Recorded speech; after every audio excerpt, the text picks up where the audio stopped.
one I picked up from Bear. I get it off the trailer.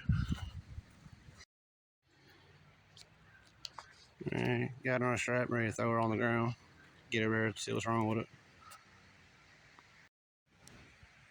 Alright, got the CRV back to my house. I think I'm gonna mess with it tomorrow. It overheated a couple hours from the house, so we go with the truck and trailer and go retrieve it. They told me it's probably the water pump, but tomorrow we'll kind of dive into it a little better and find out. It's hard to say.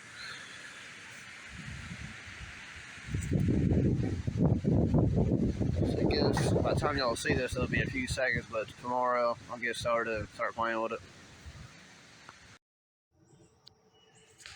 Alright, this is the next day. Obviously, I'm going to get a trailer and a truck to borrow because my transmission's going bad, so I had to borrow a pickup, borrow my brother's trailer, so today I'm going to start playing with this. I'm going to go ahead and pull the plug wires out, get the intake manifold off, or just this top or upper piece. Then go ahead and spin the motor over to top dead center, go ahead and get everything lined up. Then I'm going to get to the hard part. Alright, I pulled the plug wires off. Those, I know which order they go, so I just on my side. To get the intake part off, the little upper part, you need to take the 10mm out from top, bottom, each corner. It's only 4 bolts. I'll just use my little impact driver. I'm going to pull them off and then get the valve cover off and spin it over and get to the rest of the crap. It does have the power steering and air conditioning, so all the belts and crap have to come off, so I guess give me a few and I'll get you to come along. Alright, I figured out too far. Just so y'all know what the hell that was. Oh, it is like a little air chamber, I would assume it would be called. I'm used to more like the LSB techs and stuff like that. The CRV has this funky ass intake, and you gotta take the intake part off to get to the actual bolt hole, so without that you're kind of sitting up where you can't go anywhere. Alright, next I'm gonna pull the little check valve out, get the little 10mm out, the actual valve cover, pull it off. Go ahead, get the bolt out of back here. It's a 14mm, so you'll see the 14mm ratchet. Alright. One bolt on the actual bracket for your power steering is just a little bolt like that. I went ahead, got it off. It was just hard to film that. It just bolts right here to the head. I usually just leave it out the way. You usually can just pull it the hell off. That way it's not your way. Pull the rest of your box of bolts and stuff. Now, we'll go ahead and pull the throttle cable bracket off. It's only 2 nuts. Just make sure you don't drop down the spark plug hole. But then, I get the valve cover off and kind of go from there. You do gotta pull the actual hose off. Depends, you can either pull it off of here, here, or here, depending on what bolt's better or which clamp's better. Usually, one's bragging, you'll break the hose, so just prepare to buy a little piece of hose. It's only a couple inches long, so you probably got one of these in your shop like I do. Alright. Like I said, I usually just pull it out of here. The other side I usually use first, but it wasn't coming off and I wasn't trying to tear this hose apart. There is a ground, 99% of the time you have the same spot. Just make sure you pull the bolt out of there. And valve cover should come right off. All these little metal grommet pieces usually fall the hell off, so usually grab them. If not, you're going to find them in the motor or on the dirt or in the ground or where you're working on that.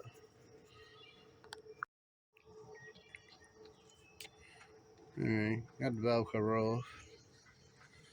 Was checking because we were going to buy a new time belt. It looks fairly new. Our motor didn't have a bunch of miles on it. It's kind of hard to say. Now I got to go ahead and pull the wheel off when I get the jack out. Knock the wheel off. Inside the wheel arch, there is these little plastic tins, I believe they were. That way I can get to the actual crank pulley. I mean, you can actually go through this hole, but I'll mess with that in a minute. It's easier to actually do it with the wheel off.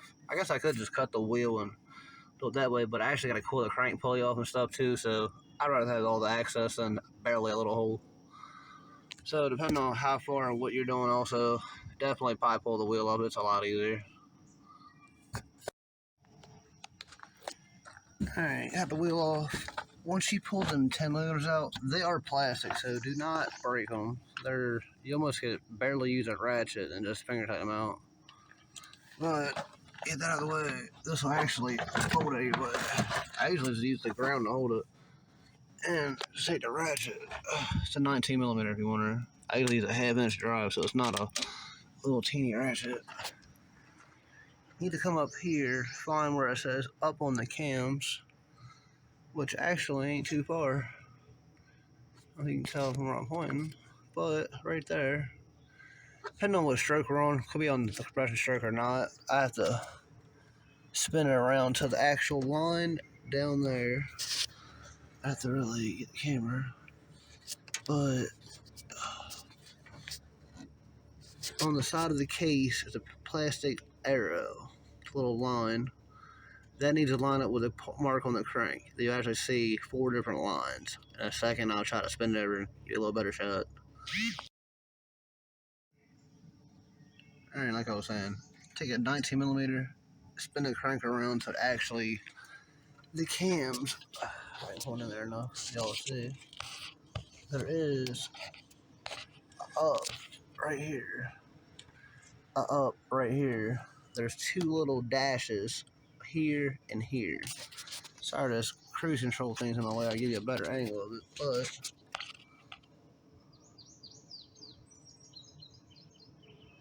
you can see the 2 marks now. My camera is zoomed in better. There's a mark on this cam, a mark on that cam. They need to line up exactly. Down at the bottom, if I can get this thing down there for, where's the arrow on the actual timing case? There's another mark on the actual crank pulley. You'll see 3 marks to the left of it, and there's a mark about an inch or so past it. You need to line up with that. That's the actual crank mark you need. Once you do that, you can actually start taking everything else apart. I just do that to make sure nothing's crazy. I don't have it on the wrong stroke or something's weird. Just now I can start going through it and taking everything off.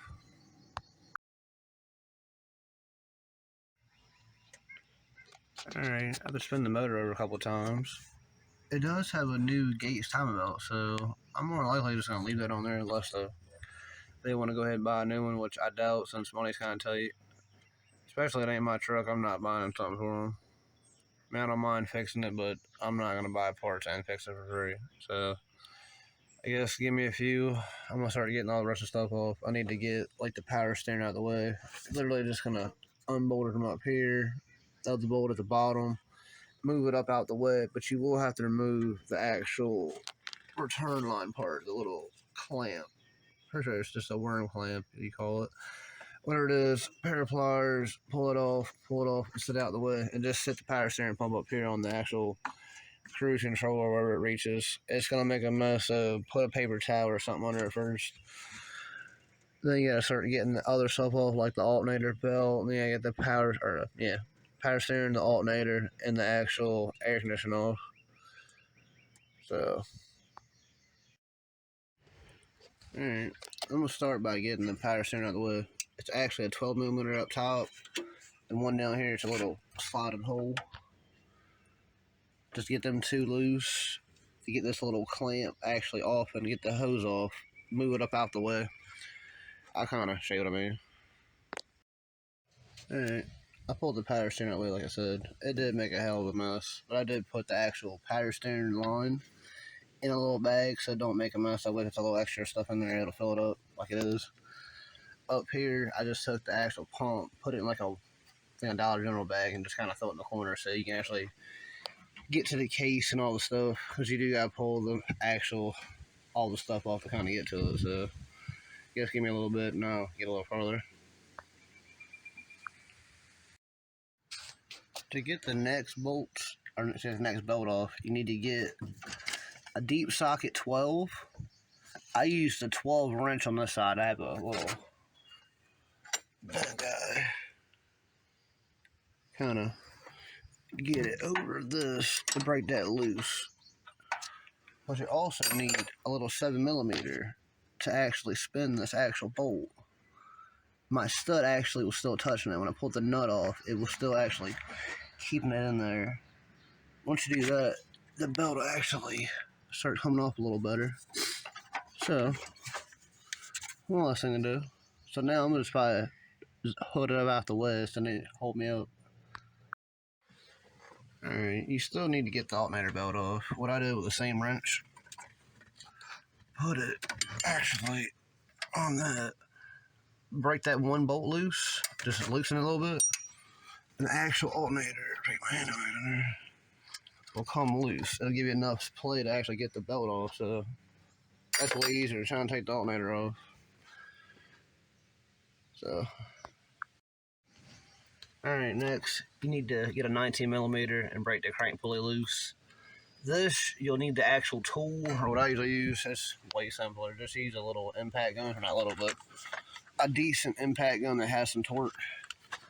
If not, you put the tool on there, you got to hold it with the breaker bar, get the other ratchet on one side and try to break it loose. It's a pain in the ass at the time. You can see this thing is dripping pretty good. It's not even running, it's dripping pretty decent on the ground. So apparently it was leaking pretty good. So, I guess, give me a second, I'll pull this over.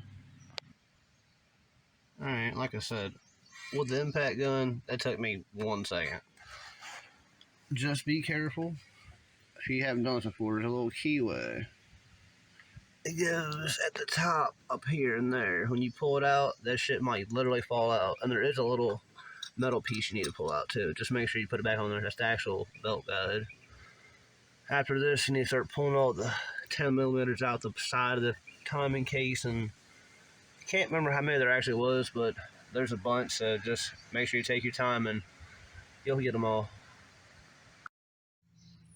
I generally start with the top case. It actually just has 2 10s. It kind of just like locks in over top, so to get the bottom one off, you can get the top one off first, so generally you get that off first. Alright, I'll loosen the tensioner, go ahead and pull the time belt off. Got the bolts out of the water pump, I'm going to pull it out, but I figured for the next hell of a mess I'd shaft where I got. Alright, I would have recorded more, but I didn't really want to touch my phone after I had a bunch of antifreeze all over it. I know why shit was leaking. I guess they were assuming this little rubber seal was going to keep antifreeze in. It will, but I generally put a actual film of Honda Bond on there. You can actually probably use Thermotex, but Honda Bond's usually the best idea. Take a nice idea, a little bit around the whole perimeter of it. Once you do that, let it sit on there for a few seconds or a few minutes. Put it on there. I think they say wait 20 minutes before you tighten the bolts all the way down. Then you let it sit overnight. Then you actually put your antifreeze in. So, I'm afraid for my hands get dirty again. I'll show you at least the other part. Alright, with the Napa, got a new water pump. Definitely gonna put the seal in first, but like I said, I'm gonna take some silicone, take it, moderate, put it around the outside of it. Put it on there, let the stuff kind of, not harden up, but more like, I don't know, bond. The thing it says wait an hour. This stuff's a little different, so they bought some cheap shit, but whatever works. Yes, give me a few minutes, I'll put it on there, put it back on the truck. Alright, I waited an hour. It leaves the time for the silicone stuff to dry out. There is new water pump. It's only 4 or 5 bolts. I was under here, their actual oil pump was missing a bolt too, so I found that and cleaned it all up nice. So now I'm gonna put it all back together, torque the bolts first. I guess get everything else back together. Alright, I kind of jumped ahead. I went ahead and got the timing belt on there. I went ahead and adjusted the tensioner, got the timing case back on. It would have been like an hour, not literally an hour, but I don't think I want to watch that much. But I'm going to put the valve cover back on, get all the bolts done. Kind of jump to the next thing.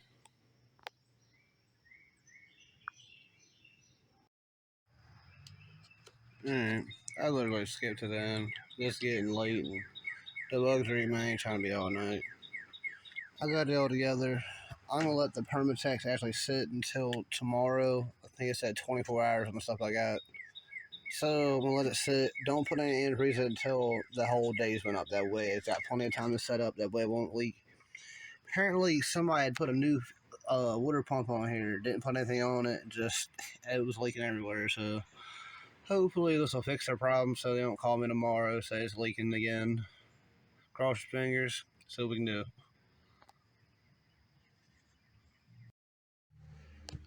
All right. Happy Father's Day, everybody. This is the next day. I'm still waiting for the Honda Bond to actually dry. So I still got a few more hours. Give y'all the idea what happened. I got a call, I think it was Wednesday, today's Sunday now. They were going to the doctor, I believe, a few hours from their house. The truck started overheating. They pulled over, it was leaking. Long story short, we had to wind up borrowing a truck, borrowing a trailer, going to get it. I didn't really shoot an intro video, so this will kind of be like midway through the video intro. It's an '01 CRV. My friend bought it from me. I got it. It's already went through 2 different heads, another motor, several sets of motor mounts, and all kind of stuff. I think this truck's cursed. It don't want to go away. It is a very nice, immaculate shaped truck. I did sell it to him cheap, so worst case scenario, it ain't expensive for a B series motor. At least not too expensive, but hopefully it'll fix their problems and they can drive it away and have a good day. If not, I'm still willing to help fix the rest of it. Alright, let's put the antifreeze in. Hope it holds. Alright. Did make a little mess, but it's holding antifreeze. Ain't nothing leaking as of yet. Just a little drop where I spilled some. So hopefully it makes it home without having to call me. Guess cross your fingers.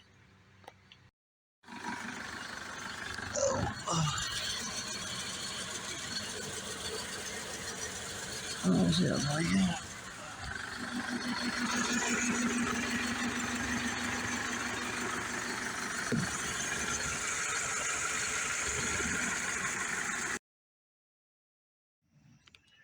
Alright, the truck is officially out of my yard.